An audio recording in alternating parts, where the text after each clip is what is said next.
Follow these steps to remove someone from Snapchat group chat. Let's get started. First, launch your Snapchat. Make sure you have already logged into your account.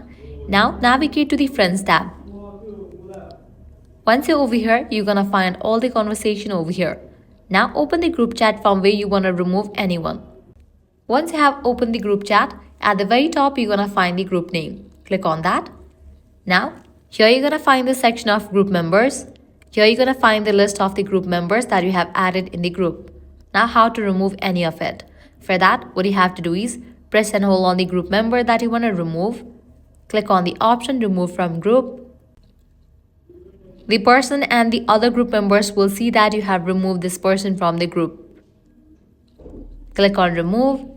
And just for that, you have removed that person. By following the same steps, you are able to remove any other person from the group chat. So that's a wrap for this video. If this guide helped you out, don't forget to like, share and subscribe to our channel. Thanks for watching.